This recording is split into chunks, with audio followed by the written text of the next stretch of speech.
সত্যিকারের আপনি এখনো একটি শিশু, যে কখনো বড়ই হয়নি। কখনো, কখনো সেই ছোট্ট শিশুটি বেরিয়ে আসে, যখন আপনি মজা করেন বা খেলেন, যখন আপনি আনন্দ বোধ করেন, ছবি আঁকেন, কবিতা লেখেন অথবা পিয়ানো বাজান কিংবা কোনোভাবে নিজেকে প্রকাশ করেন। এগুলো হচ্ছে আপনার জীবনের সবচেয়ে আনন্দের মুহূর্ত। যখন সত্যিকার আপনি বেরিয়ে আসেন, যখন অতীতের বিষয়ে চিন্তা করবেন না এবং ভবিষ্যৎ নিয়ে চিন্তা করবেন না। আপনি শিশুর মতো। কিন্তু এমন কিছু আছে যে সবকিছুকে বদলে দেয়। সেগুলোকে বলি আমরা দায়িত্ব। বিচারক বলে ওঠেন, এক সেকেন্ড অপেক্ষা করুন। আপনি দায়ী। আপনার কিছু করার আছে। আপনাকে কাজ করতে হবে, স্কুলে যেতে হবে, জীবিকা নির্বাহ করতে হবে। এই সমস্ত কিছু দায়িত্ব মাথায় চলে আসে। আমাদের চেহারা পরিবর্তন হয়ে আবার গম্ভীর হয়ে যায়। আপনি যদি শিশুদের দেখেন, যখন তারা প্রাপ্তবয়স্কদের সাথে খেলছে, তখন তাদের ছোট মুখের পরিবর্তন দেখতে পাবেন। আসুন, আমি একজন আইনজীবী হবার ভান করি এবং সাথে সাথে তাদের মুখ বদলে যায়। প্রাপ্তবয়স্ক গোছের মুখ তা দখল করে নেয়। আমরা আদালতে যাই আর ওই মুখটিই দেখি এবং সেটিই আমরা। আমরা এখনো শিশু রয়ে গেছি, কিন্তু হারিয়েছি আমাদের নিজেদের স্বাধীনতা। আমরা যে স্বাধীনতা খুঁজছি তা নিজের হবার, নিজেকে প্রকাশ করবার স্বাধীনতা। কিন্তু আমরা যদি আমাদের জীবনের দিকে তাকাই, তবে আমরা দেখতে পাই যে বেশিরভাগ সময় আমরা নিজেদের সুখী করবার জন্য, আমাদের জীবন যাপন করার পরিবর্তে অন্যদের দ্বারা গ্রহণযোগ্য হবার জন্য সবকিছু করি। আমাদের স্বাধীনতারও সেটাই হয়েছে।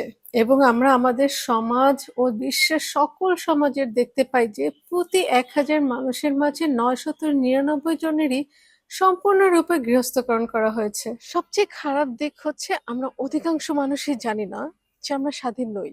ভেতরে এমন কিছু রয়েছে যা আমাদেরকে ফিসফিস করে বলে আমরা স্বাধীন নই, কিন্তু আমরা বুঝতে পারি না এটা কি। আর আমরা মুক্ত নই কেন?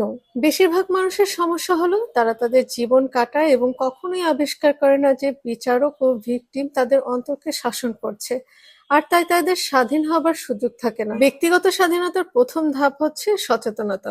আমাদের জানা দরকার যে আমরা স্বাধীন হবার জন্য স্বাধীন নই। সমস্যা সমাধানের জন্য সমস্যাটা কি সেটা আমাদের জানা থাকতে হবে। সর্বদা প্রথম পদক্ষেপ হচ্ছে সচেতনতা। যদি আপনি সচেতন না হন, তবে আপনার দ্বারা পরিবর্তন আসবে না। আপনি যদি না জানেন যে ক্ষত আবেগময় বিষ দিয়ে আপনার হৃদয় পূর্ণ, তাহলে আপনি ক্ষত পরিষ্কার আর নিরাময় শুরু করতে পারবেন না। উপরন্তু কষ্ট পেতে থাকবেন। কষ্ট পাবার দরকার নেই। সচেতনতার সাথে আপনি বিদ্রোহ করতে পারেন এবং বলতে পারেন, যথেষ্ট হয়েছে। আপনি আপনার ব্যক্তিগত স্বপ্নকে নিরাময় ও পরিবর্তন করার উপায় খুঁজতে পারেন। গ্রহের স্বপ্ন শুধুই স্বপ্ন, এটি বাস্তবিক নয়। আপনি যদি স্বপ্নে গিয়ে নিজের বিশ্বাসকে চ্যালেঞ্জ করা শুরু করেন, আপনি দেখতে পাবেন যে বেশিরভাগ বিশ্বাস বা আপনাকে আহত মনের দিকে পরিচালিত করেছিল, সেসব সত্য নয়। আপনি দেখতে পাবেন যে বিনা কারণে ওই সকল বছরের প্রহসন সহ্য করেছেন। কেন?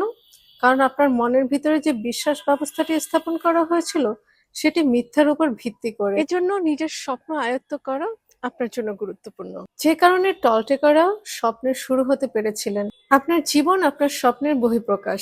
এটি একটি শিল্প, এবং আপনি যদি স্বপ্ন উপভোগ না করে থাকেন, তবে যে কোনো সময় নিজের জীবন পরিবর্তন করতে পারবেন। স্বপ্নের গুরুরা জীবনে একটি মাস্টারপিস তৈরি করে থাকেন।